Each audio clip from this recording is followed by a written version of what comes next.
Hello. So, we will be continuing our discussion on computer network and internet protocols series of lectures. Today we will have a quick overview of the different services at the different protocol stack. So, if you recollect in our previous talks or discussions, what we tried to look at it, that how this internetworking is possible, and primarily the concept is a layered architecture. So, that intermediate networking devices are enabled up to the layer which is it supposed to look at. Like what we see, that if it is a simple hub or a repeater, so it can look up to the physical layer, all other layer things will be a payload to this physical layer. Or if we look at on the other hand, if we look at a router, so it has a network layer, so it can look at the packets at the level of the network layer, or sometimes called IP layer or internetworking layer and type of things, right. So, these protocol stacks allows us to design different devices, and also allows to interoperate between heterogeneous devices and services. So, what today's talk, what we will be looking at is that what are the different typical services provided at different layers of per se TCP/IP protocol stack, or which will be somewhat true for OSI stack only. We will just look at it, and so that in our subsequent lectures we will go on looking at this stack individually, like that how they behave. So, just to have a quick recap. So, again, if when we talk about network protocol, so what a protocol says, protocol defines the interface between the layers in the same system and with the layers of the peer systems. So, it is a set of rules, set of guidelines, or what that by which the different different application or different services in the same system, or with the PR systems, things can interchange. So, protocol basically allows us to interoperate, right. So, building blocks of any network architecture that we have already seen. Each protocol object has two different interface. So, broadly two different interface.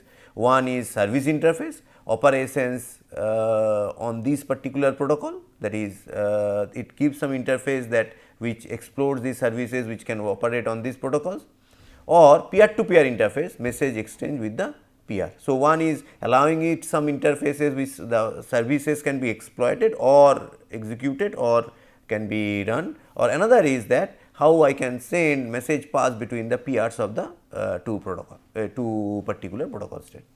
So, it includes specification of peer to peer interfaces. If I want to communicate with peers, then I should include the specification for peer to peer, that what way the message will be there, what will be the particular size of the message, what will be the structure of the message, and what you expect when whether you are expecting an acknowledgement, if at all, how things will be there, how you behave, and so on and so forth, right. So, other things is that module that implements these interfaces. So, there should be some modules which implement this particular interfaces, right, at the things. So, typical features are like there are pros, pseudocode, trace transition diagram, and it allows interoperability when two or more protocol that implement the specification accurately, and overall it is guided by IETF, right, Internet Engineering Task Force. Otherwise, the standardization will be a major challenge. So, if you see this like any other systems, here also what we see, these protocols provides a guideline how to interoperate between two peers, and how to basically provide the interface with the services which are provided by that particular protocol, right. So, this makes, or this appropriate definition or appropriate guideline helps us to interconnect this whole networking, or what we say that making this internetworking possible, right. So, if we again little bit look at the key elements of the protocol, when we look at individual protocol stack, like when we look at the application layers or the protocols in the application layer, protocols in the transport layer, protocol in IP or network layer or data link layer, though physical layer protocols are there, but physical layer based on the communication network. In some of the cases we segregate, we will try to give a overview of the physical layer protocol. But if you look at that this link layer, network layer, transport layer, application layer, these are the major contribution of this internetworking things. Definitely there should be a physical layer, and there are physical layer constraint things that we will discuss. So, when we discuss at the individual protocol level, we will see that what is their different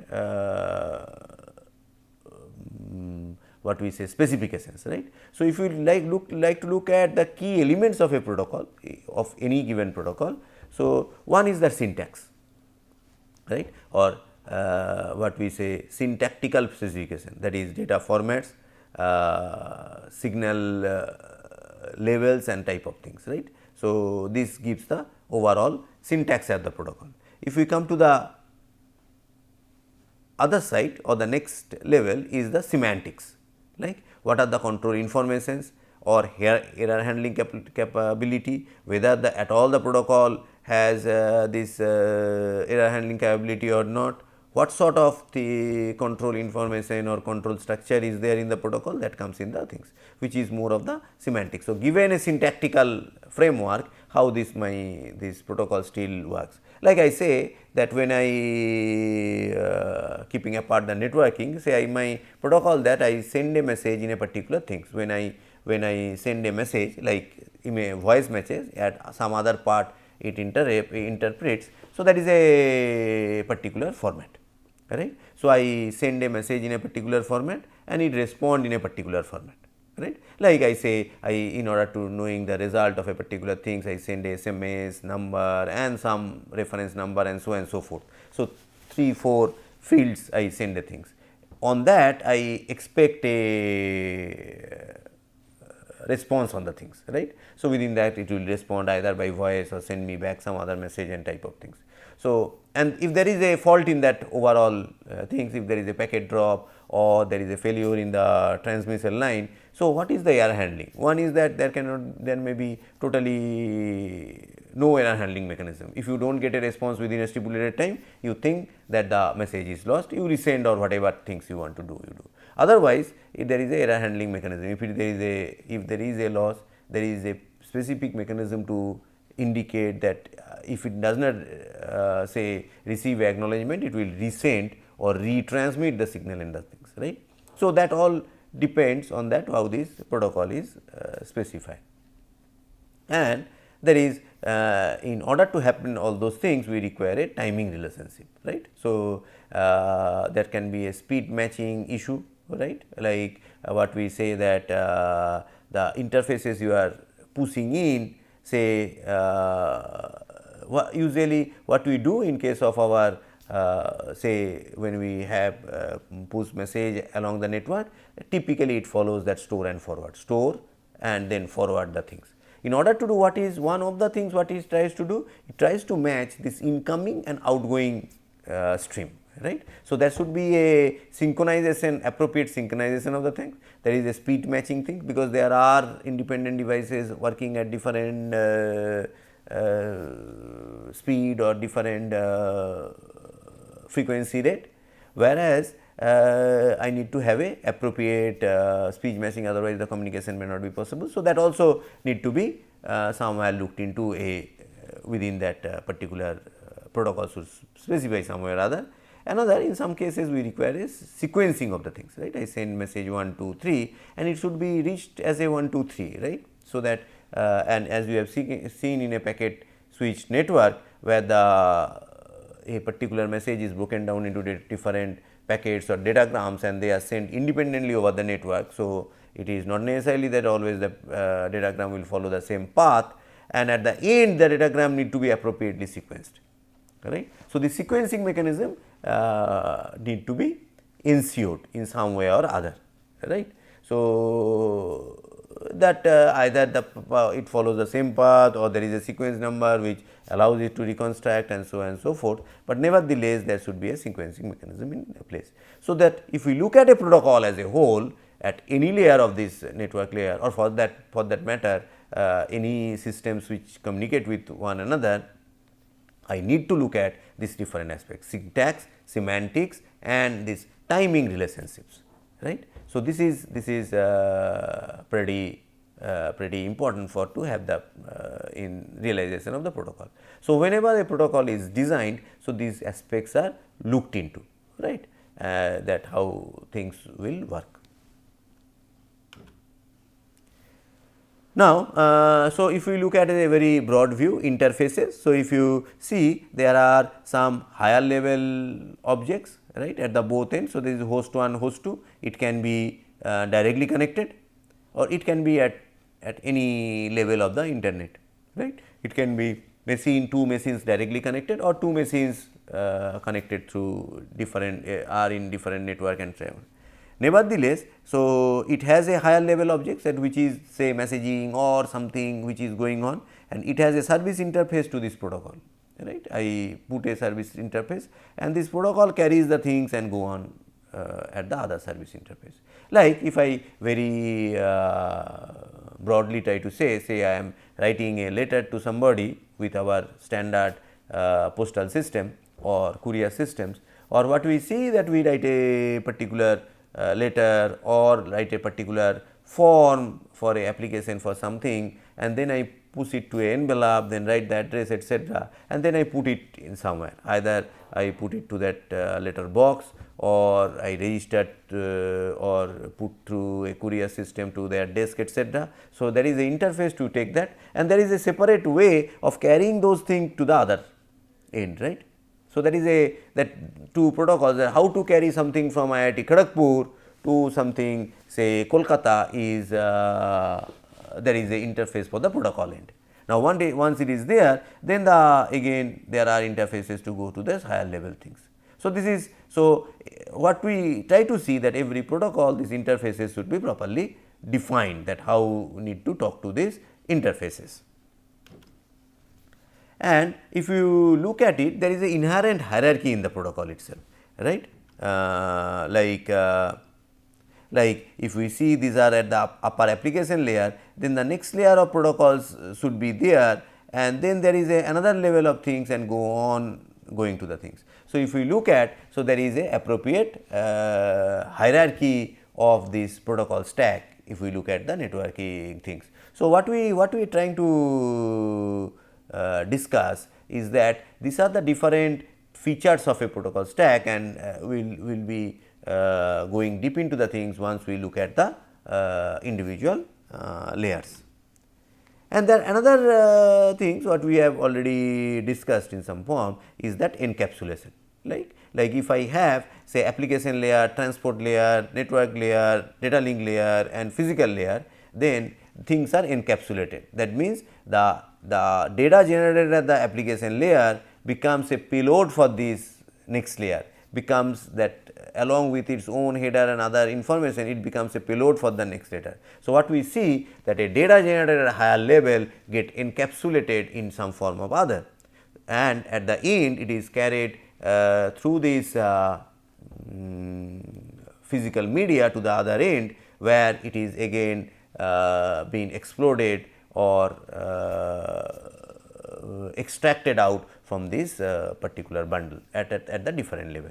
So, there is a distinct beauty of the thing, like a intermediate layer which is looking at, it opens up the packets up to the layer it needs to look at, right. Like as we are saying that a network interface, a router interface will open up the things at the up to the network layer, It is not opening up the, so at the higher layer. That is why we say these are layer 1 devices, layer 2 devices, layer 3 devices, layer 4 devices, and so on and so forth, right, up to layer 7 devices if we follow the protocol OSI, or we say layer 5 devices and type of things. That means it opens up the packet up to that layer, right. So, a layer 1 device will open up to the data link layer and so on and so forth, right. So, that gives a beauty that I need to open up to look at, take a descent up to that level. It's rest of the things is a payload to me. So, open system interconnect, as if we quickly try to revisit. So, that is the OSI model says there are 7 layers like physical, data link, network, transport, session, presentation and application, and intermediate hops, the other layers are maybe like if there are intermediate routers. So, they are up to the network layer. So, what we say, these peers are in some sort of a virtual connection or virtually connected, I should not say virtual connection. So, this network layer whatever is there can be opened up by this network layer and this network layer and go on doing that, right. And rest of the things at that up to this is become a payload for the network layer. So, it carries that data as a payload for this network layer, right. So, this goes on. So, if there is a layer 2 device in between, then it could have seen only up to this data link layer. If there is a hub or simple repeater, then it could have been the physical thing, which is only regenerating the signal and transmitting the signal, right. So, this if we so if there can be one or more nodes within the networks which allows it to hop to the destination. So, if it is the to end host or the remote host, so it will go on looking at it. So, if we look at that protocol layers typical functionalities. So, we have physical layers which handles transmission of raw bits over a communication link, right. So, physical layer is concerned to the things, if it is if it receives a data, how this bits can be transmitted to the through the communication link. As one of the predominant thing is that these are transmitted as most in analog signal. There are provision for digital transmissions, the analog signal, so that the data is converted, transmitted and regenerated at the things, right. So, as long as the physical layer is concerned, it is not bothered about what is going on the upper layer things, right. So, this is the one, that is the functionality of the physical layer is to transmit to the other end in a error free manner, so that it can be reconstructed in the things, right, and it does it individually without bothering that what the upper layer things are doing. If you look at the data link layer or the layer 2, it collects a stream of bits into a larger aggregate called frame. So, it collects a stream of bits called frame, and so what we say that if we say raw bits at the physical layer, then what we say, it is a aggregation of these bits into frames. Network adapter along with device driver in the OS implement in the protocol is in the layer, right. Like all of you know, all of us know that any of our devices like laptop or desktop or even our mobile devices with Wi-Fi connectivity, it needs a network interface card, or it needs a interface card to connect it to the what we say, to the transmission line, so to say, right. Like it can be wired, it can be wireless and type of things. So, those who are using wired connection like RJ45, so there is an interface card which takes the signals or the data from the systems and interface to the RJ45 to this our copper cable. Like if you have a fiber connect, then it converts to that particular thing. So, that the interface card is responsible to convert this data to that appropriate signal level, so that it can be transmitted, right. So, that is the basic property of one of the major functionalities of this data link layer.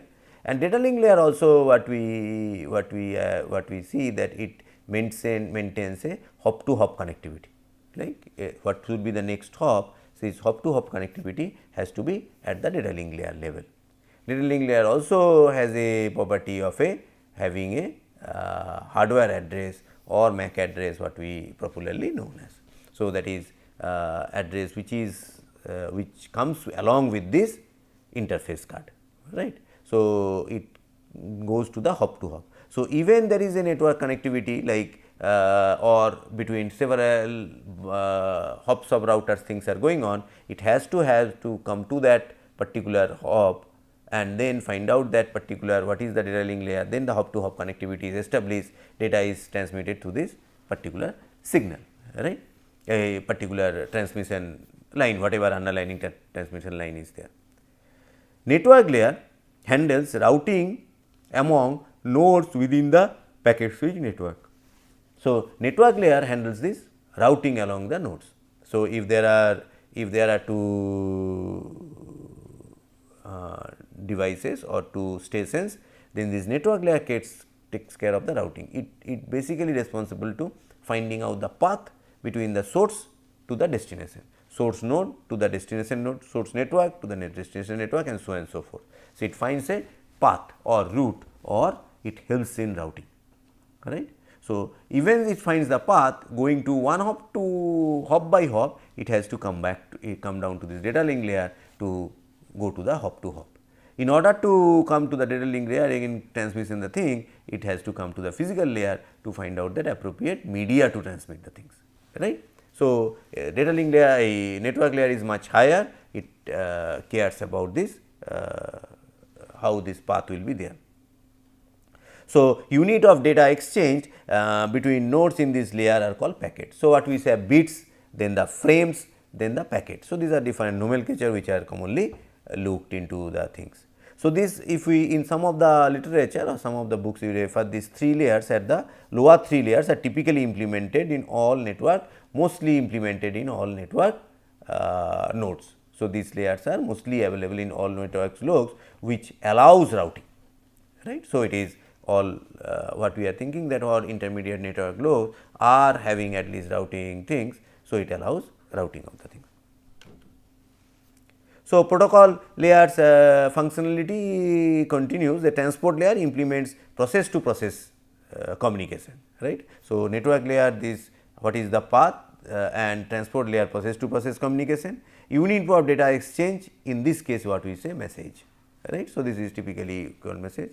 There are in case of OSI we have 2 more layers like session layer that provides namespace that is used to tie together potentially different transport stream that are part of the single application. So, session is basically maintaining a session which gives a some sort of a name for the sessions which allows to have a transport stream of transport things which are at the transport layer to have in the same session, right. So, it is session to session communication.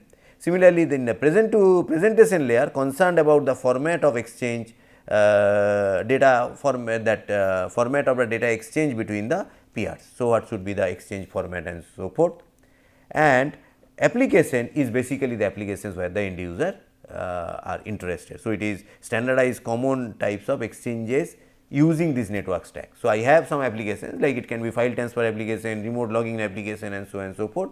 This layer allows us that how these applications can be transmitted or can be standardized so that it goes over this network. So, transport layer and higher layers typically run on the end host, right, and not in the intermediate switches or router. So, this is typically if we see this transport layer functionalities or higher layer like session, presentation etc., that are the end devices, right. So, if we look at the network architecture to revisit the things, one way that we have upper layer things, then we have this transport layer, then IP which allows me to connect to the things. Other way of looking at this, there are applications which uses this transport layer which instead IP and the sub network is rest of the network, what we say that last 3 network, and there can be applications which directly talk with the IP, there can be applications which can be directly talk to the sub network, right. So, there are things which are other way of, so different way of looking at the things, what it allows it a large scale interoperation. And if we look at the internet architecture which is defined by ITA, what they say does not imply strict layering, right. This applications is free to bypass different transport layers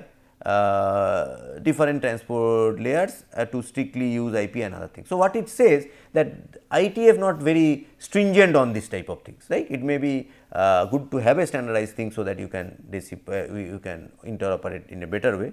And if you see the model is a some hourglass, right. You have very at the thin at the things and then explode at the both the side, right, wide on the top, narrow in the middle and wide of the things, right. If you look at the network, I have different networks, then it boils down to the things. Even if you see the telecom type of structure, you have telecom circles, etc., then you have the trunk line which connects them. So, it is some sort of a hourglass. So, in order for a new protocol to officially included in the architecture, there needs to be both protocol specification, at least one, preferably two representation in them. So, that how you can include the things. We will come to that thing, that how a new protocol can be included in the architecture when we go on different discussion on the network. And there is a concept of application program interface. So, interface exported by the networks in most network protocols and implemented, those in the high protocol stack is in software, right. What we see that at the higher level things are mostly on the software, and nearly all computer system implement their network protocols a part of the operating systems itself. Like if you see any operating system, they have that protocol stack implemented, right. You have an interface card and rest of the things in your protocol, all the things are there available into the thing. So, interface this sort of interface is called network API or application program interface. So, that is important, so that it can allows you to talk application to application and at different level of the things. So, we will be again taking up these APIs at different context when we will talk about that different application layer things. So, when we look at the TCP/IP protocol stack vis-a-vis OSI, so it is same more or less the same functionality, not more or less the same functionalities. Here it has been shown as a 4 layer, but you can look at it as a 5 layer in several references, books and etc. So, application, transport, internetwork, and there are data link and physical. In this case, it has been network interface and hardware are clubbed together. So, it is a some sort of a 4 layer, but typically we will discuss the things as a interchangeably as a 5 layer, where the data link and physical things are separated out. As physical connectivity or communication has a lot of complications and integrity, we need to look at those type of things in a separate way. And if you have that at the top level application, this predominant protocol here is TCP UDP, then we have here the predominant protocol is IP, there are companion protocol which is ICMP, we will look at those, ARP, RARP again allows to interface with the lower layers, right, like data link layer and so on and so forth. So, if we quickly try to visit this TCP/IP protocol search, so there are application layer of the TCP/IP provides by the program uses TCP/IP communication, and application is a user process, right, cooperating with another process usually on the different host, right. So, it is a application like one popular application is FTP, file transfer protocol. So, I have a FTP client, somewhere FTP server is running, so I can basically connect to the things. How do I identify a particular application? It is typically identified by the IP where the application is running and the port where is the interface where you need to connect to. So, we come to a concept called socket. So, in this particular course we will have some socket programming doing, and we will be detailing little more on the socket when we talk about this socket programming aspects. So, socket allows us to connect to applications. Similarly, in case of a transport layer, so it identifies it is a process to it basically helps in process to process communication. So, that means it looks at that port of the thing. So, transport layer provides the end to end data transfer by delivering data from the application to its remote sphere, right. So, to applications by at the port level, multiple operation can be supported simultaneously, that is concurrent application, that we will see.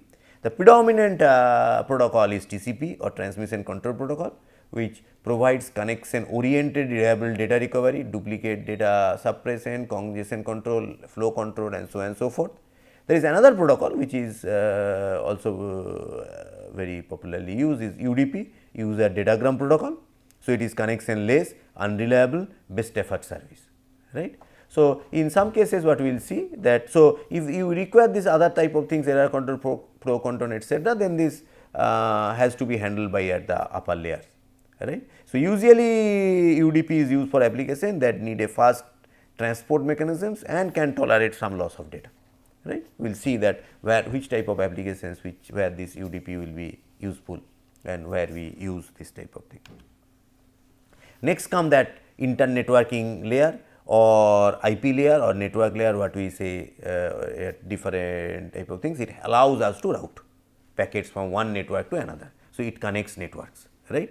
So, it is a most important protocol in this layer. It is the IP is the most important, and it is a connectionless protocol that does not assume any relay. So, it is connectionless best effort service, right. So, there is the predominant protocol is the IP protocol, which allows to that connectivity of the network between the two networks, right. There are, and we will see little on the ones we discuss. So, does not provide reliability, no flow control, no error recovery, and this function can be provided by the higher layer.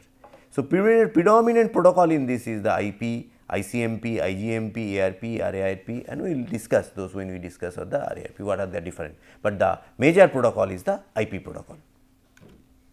Then we have internet interface layer, what we say data link layer, and rest of the physical layer type of thing. So, this provides the data link layer. So, predominant protocol here are IEEE 802.2, 2.3, which are that we have the Ethernet protocol. There are X.25, ATM, FDDI, SNA, and different type of protocols. And what we assume, there is a underlying communication path which allows to which this particular frames is the data link layer are pushed as a bits into that particular physical layer connectivity. So, if we look at again come back and try to look at, so we have this different type of layer application, where these are the predominant some of the application protocols, transport layer, internetwork layer, and there are interfaces which combines both your data link and physical. We can have different data link. I am repeatedly telling that in some references, in several references there are data links separate, it does not matter. Here it is shown as a single stack. So, that single stack, that means underlying physical layer, physical communication path is there, which takes care by this type of protocol.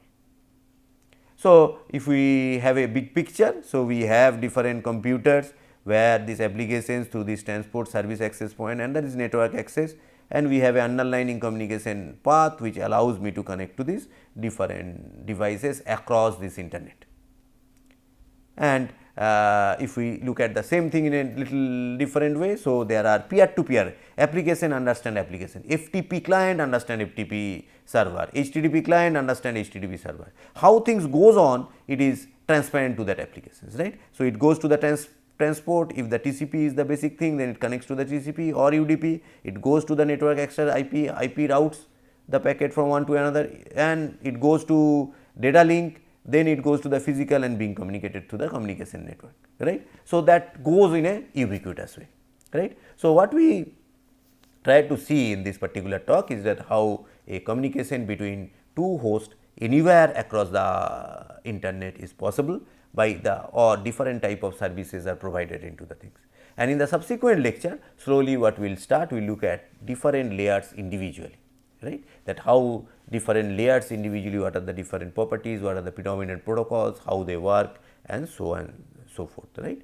And also we will try to, as I was mentioning, that we will look at a little bit of programming like socket programming, how you can, how two things works and etc., right. So, with this let us stop today's discussion. Thank you.